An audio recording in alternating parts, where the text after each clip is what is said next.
Kolkata 2026-এর mini অকশনে পুরো একাই রাজত্ব করতে চলেছে, তার ধারে কাছে আর কোনো টিম আসতে পারবে না। ঠিক তেমনটাই হয়েছে। 2026-এ কলকাতা যাকে চেয়েছে তাকেই পেয়েছে, কাউকে বাদ দেয়নি। এখন হয়তো অনেকেই জানেন কেমন টিম হয়েছে, হয়তো অনেকেই বেশিরভাগ জানেন না যে এখন কলকাতা 2026-এ কেমন টিম। সেটাই আজকে আমি বিস্তারিত সবাইকে ভেঙে বলবো। কলকাতার কাছে যদি আমরা খালি ফাস্ট বোলার নাম বলি, খালি শুধু ফাস্ট বোলার, কোনো স্পিন না, শুধু ফাস্ট বোলার, তাহলে কলকাতার কাছে রয়েছে 6টা প্রিমিয়াম ফাস্ট বোলার। একে রয়েছে উমরান মালিক, 2 আকাশদীপ, 3 পাথি রানা, 4 হার্ষিত রানা, 5 ভাইবার আরোরা, 6 মুস্তাফিজুর রহমান। অনেকের মনে প্রশ্ন আসবে কাকে খেলাবে কলকাতা। আমার মতে কলকাতা হার্ষিত রানাকে তো খেলাবেই, তারপর পাথি রানাকে কিনেছে 18 কোটি টাকা দিয়ে, তাকে হয়তো পুরো খেলাবে। অত টাকা দিয়ে কিনেছে কি করতে, তাকে খেলাবে। তার মুস্তাফিজুর রহমানকেও খেলাতে পারে, কারণ একটা বাহাতি বলার দরকার। মুস্তাফিজুর রহমান বাহাতে যথেষ্ট ভালো বল করে।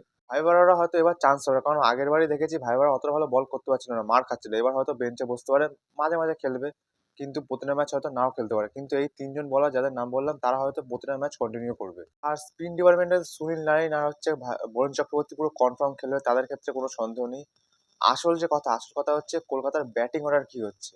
কলকাতার কিন্তু এবার ব্যাটিং অর্ডার যথেষ্ট ভয়ঙ্কর রয়েছে। কলকাতাতে যদি আমরা ওপেনিং থেকে শুরু করি, তাহলে সুনীল নারিনের সাথে হয়তো ওপেন করতে পারে ফিন অ্যালেন। আমার মতে ফিন অ্যালেনকে খেলানো উচিত কলকাতা ম্যানেজমেন্টের, কারণ ফিন অ্যালেন এমন একজন ব্যাটসম্যান, সে যদি চলে যায় তাহলে অপোনেন্ট টিমকে পুরো ডিস্ট্রয় করে দেবে, একাই উড়িয়ে দিতে সক্ষম সে ব্যাটসম্যান। কদিন আগে নিউজিল্যান্ডের সাথে পাকিস্তানের টি-20 ম্যাচ হচ্ছে, সেখানেই একাই পুরো ম্যাচ পুরো ঘুরিয়ে দিয়েছে, বেধড়ক পিটিয়েছে, একাই 150-এর উপরে রান করেছে সে। তারপর 3-এ আসতে পারে আজিঙ্কা রাহানে, 4-এ রাঘবংশী আসতে পারে, 5-এ আসতে পারে ক্যামেরন গ্রিন, 6-এ আসতে পারে টিম শেফার্ড। এখন এই টিম শেফার্ডটা আবার নিউজিল্যান্ডের উইকেট কিপার ব্যাটসম্যান।